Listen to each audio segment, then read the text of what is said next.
To date, we scaled consumer apps to over 22 million downloads without relying on any influencers or blowing cash on ads that just don't work. In today's market, what you need to understand is that authenticity is the biggest thing. Authenticity wins all the time. And UGC, user-generated content, just doing organic socials, sits at the center of it. That's exactly why, if you stick with me through this video, you'll understand the exact UGC system we've applied across hundreds of apps so you can plug it into your own and start scaling it immediately. But if you don't build this now, what will happen is the market will keep growing. It will keep getting easier to build a product. The giants are already tapping into this strategy right now. So if you don't tap into it now, you'll just keep burning budget on stuff that just doesn't work anymore and on outdated strategies. So let's get into the first component of this system. So let's start with what most apps get wrong with UGC. So influencer posts are essentially, you're getting a spokesperson, you're getting someone who has a pre-built audience to talk about your thing to their audience. That's renting attention. That's essentially paying for ads, right? So the moment that that post goes up, you're essentially praying really hard that the algorithm shows it to the right people. You know, it goes viral with that one post that you paid thousands for. And when that influencer just moves on, you've got nothing, even if it works. So when you're scaling your app, or if you have a big app already or work for one, you need to understand that you need to operationalize organic socials right now in 2026. You need to be able to have a high volume system that you own to generate attention organically, right? So the main thing here is, on one side, you have influencer marketing ads where you essentially,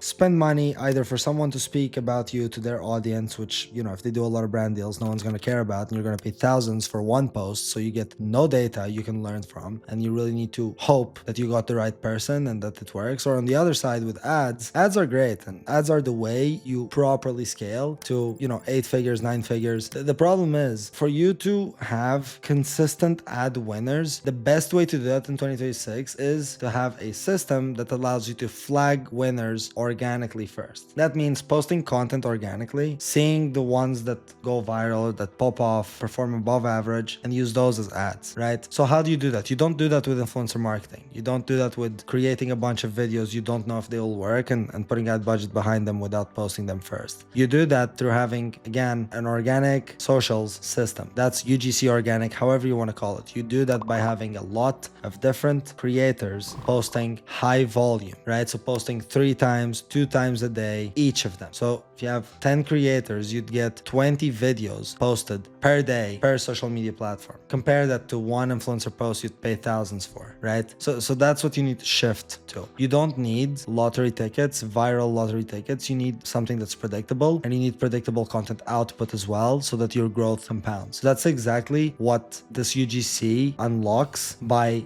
posting with high volume and fresh pages. So here's the system I've applied to hundreds of apps we've worked with at Pluto's Media, that even some later exited for 6, 7, 8 figures while keeping their creator engine intact the entire way through. So you need to recruit creators with 1 to 50,000 followers. And you can do that by using TikTok search. You can do that by going to communities that do UGC coaching. You can do that by going into platforms and marketplaces like SideShift, for example. You need to go to TikTok Shop affiliate centers. From there, you need to get creators who match this criteria. So a very clear red flag is anyone that has a manager in their bio or that has just low engagement, bad video intro that you should request from them. That's already a red flag you should filter for. Now, you want to start with around 10 creators, and you need to know that probably 1 or 2 of them are going to drive 80% of your performance, right? So all of this content from these new creators that you'll be hiring needs to be posted on fresh pages, right? So you'd want to create themed pages, for example, and essentially post the content there so that you get unfiltered data from the algorithm. Algorithms on social media nowadays don't push a video to a For You page based on how many followers a given account has. They push a video to a For You page based on what people want to see, based on the watch time of each individual piece of content. What this means in practical terms is that anyone with a good organic creative can go viral regardless of their followers. So why would you be using influencer pages? Create your own for budget for these creators. You want to pay them, depending on their experience, experience, depending on how good they are, you want to pay them around $20 to $80 tops per video, and you want to put bonuses on performance on top, okay? And you want to do daily to twice a day, sometimes 3 times a day, posts per creator, okay? How do you define how much to pay creators? There's one metric I really like, which is lifetime organic views, meaning how many views have they gotten organically for themselves or other brands, right? So the number, if it's above 10 million, should already be good. 30 million is great. Above 100 million, you should probably be looking at the star if they're not an influencer, meaning if these views actually come from brand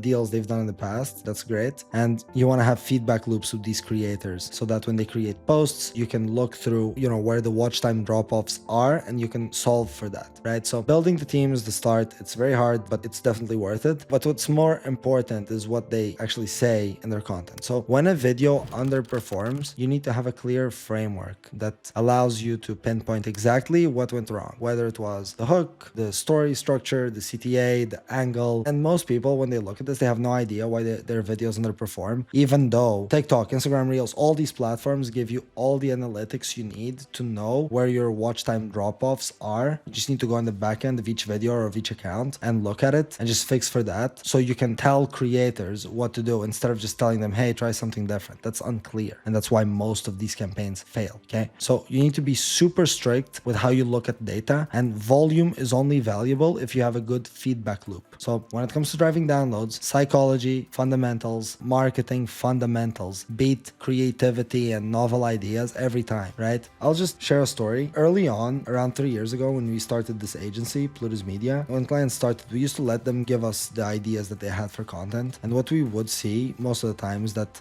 nothing would work. And we were like, okay, man, look, we have great creators that go viral across many projects, and we're just not going viral for these apps. Like, what's happening? Early on, that used to be the story. And the thing we understood was that people have this idea of what they think will work, what they think people will care about. Usually, if you're a founder or a marketer and you're very attached to the product, you probably have no clue what people value about your product, which isn't necessarily a bad thing. Like, you have a different vision of what the product does than your regular day-to-day user. So you have no unbiased way of knowing what people will resonate with when talking about your app. And for that, all these novel ideas and reinventing the wheel just flops. So early on, we used to follow a lot of this kind of, advice from founders, used to, want to do UGC, and nothing would work. And then we basically pivoted to following the system we follow now, and that we've been following for the past 3 years across over almost 200 apps, which is essentially, you want to look through the styles and the things that are already working across socials, even though it might not be in your niche. It doesn't need to be. You want to find what people are talking about, what angles are working, what styles of videos are working, and you want to save the ones that you can replicate, plugging in your product in a way. So you want to save the ones you can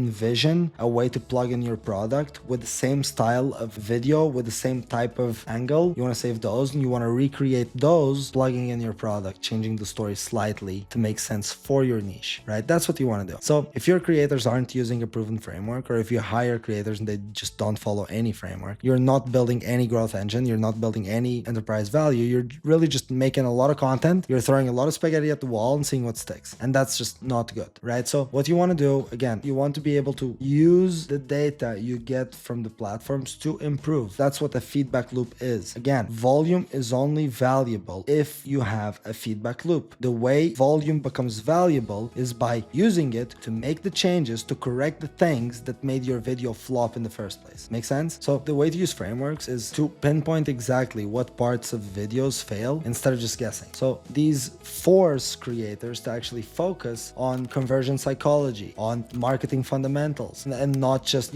trends, aesthetics, and random stuff, people think will work. And this is exactly how we've driven over 22 million downloads, is by building repeatable systems where winning videos aren't one-offs. And when you do have a winning video, you're able to double down, triple down, 10x that winning creative. So we actually use plug and play frameworks that make it very easy for us to test, iterate, scale things that work. So the top performers can be cloned across all creator pages, channels, time, etc. So here's how you can apply apply it yourself. You want to look through fundamental frameworks that have always been around in marketing, like, problem solution, contrast, ADA, all these frameworks that have always been around. You want to use those as your basis, and then you want to research what to talk about based on what people are talking about on TikTok. You want to look at what's trending on Reddit, what's trending on, different socials, and you want to use that as your talking points that you can plug into your product later on. So every single one of these things should include a hook with an on-screen text. And by the way, there's different styles of hooks. I could talk about this all day, but you have main ones: text hook, which is what you see on screen; spoken hook, which is what you say; auditory hook, which is what you hear, there's any sounds, weird sounds; and visual hook, which is doing something in front of the camera, having some motion in the beginning, or having something weird happen in the background. So that's it. And you want to reject all the videos that don't have an exact hook that they're following or hook structure that they're following. Now, all of this, again, is just examples of how you can operationalize finding winners. Is first of all, you want to filter through things that are already working across different spaces, and you want to save the ones that you can replicate in a way, plugging in your product, okay? You want to use those as the basis to then use non-frameworks with, again, like problem solution, ADA, etc. And then the talking points should be things people are already talking about or searching for related to your niche, or things that you can then relate to your product, because every video needs to be product centric, or almost every video. And then on each of these things, like the hook, the talking points, CTA, you want to have specific things you're looking for. That's it. Then it's a matter of time and, again, feedback loop to land a viral video and then just double down on it.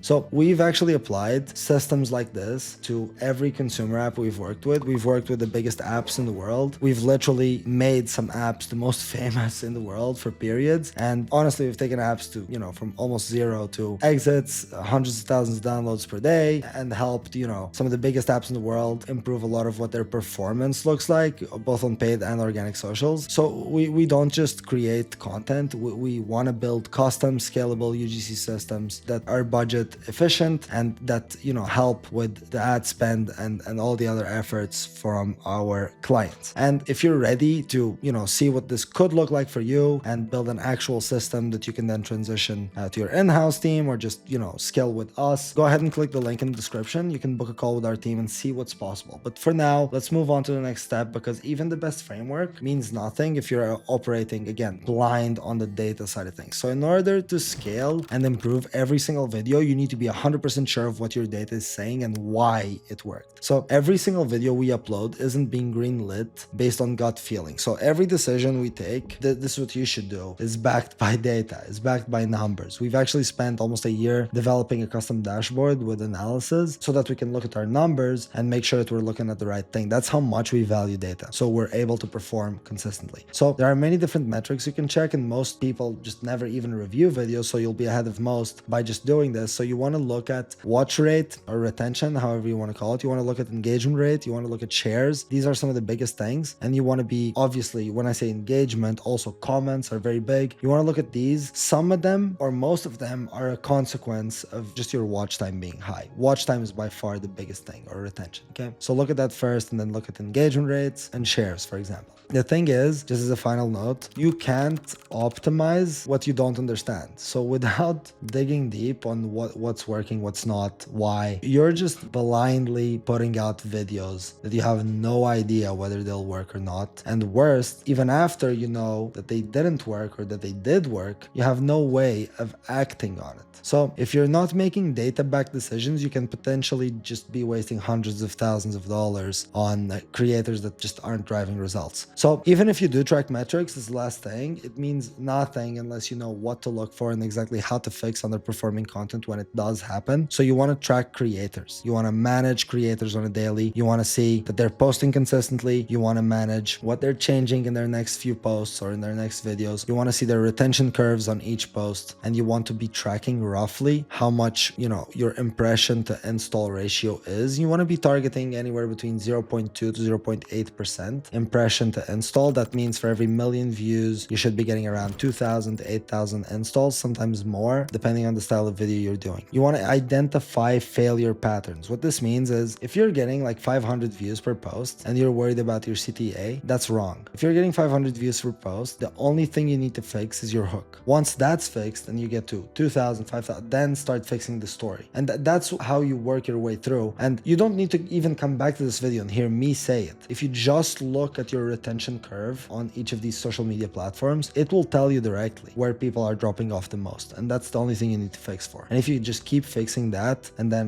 have, a product-centric video or creative, natural consequence of that is getting a ton of downloads, right? So yeah, that's it. So once a video proves itself organically, the thing you want to do is you want to turn it into a high leverage asset. The way you do that is when you get a video that's a winner, you want first to replicate that organically tons of times. So you want more creators to do that style of video more times. And on top of that, every time a video proves itself organically, you want to put ad budget behind that or use that video as a creative for paid ads, because now it's validated organically. And this is what I'm just about to get into, which is paid ads are great, but before you spend a single dollar on paid ads, your video needs to be validated organically. Otherwise, you might just be throwing money behind content that doesn't really convert, which completely just defeats the purpose of doing this in the first place. So you need to think of organic as your kind of free testing lab and paid as the fuel on top. Obviously, from organic, you'll get a lot of benefit already with traffic, with downloads, but you can most definitely use paid as the fuel. You only pour that gas on fires that are already burning. So boosting unvalidated content or putting ads behind content that has not been validated organically is a waste of budget and most likely a waste of time. Okay. And this is good for you, but most of your competitors are wasting like 70% of their ad spend because they don't take organic socials seriously. So without organic validation, you're essentially just gambling on every single video. And even if you're not, even if you have a handful of winners, there's a timeline for that. There will come a time where they'll stop working. And then finding the new winner concept will be a hustle. Okay. So validate organically first. The apps that have scaled to millions of downloads are not winning by just outspending the others or the competition. They're winning by outsmarting them. And that's what we do. We follow a repeatable system, repeatable blueprint that lets us spend efficiently while generating millions of views by essentially only scaling content that's already proven to go viral and convert. So now that you know this is how we've been able to generate 22 million app downloads. And all you need to do is to apply the 4 steps. 1, build a creator pipeline and own the assets. 2, use frameworks that force conversions and performance. 3, manage by data, forget everything else. And 4, validate the content organically, scale with Spark Ads. And if you want to plug this in with a custom strategy tailored to your app and see how we could potentially help, just go ahead and click the link in the description. You can speak directly to me and my team. We can see what we can do. Worst case scenario, you'll leave with more value than you came in with. Check it out, apply, and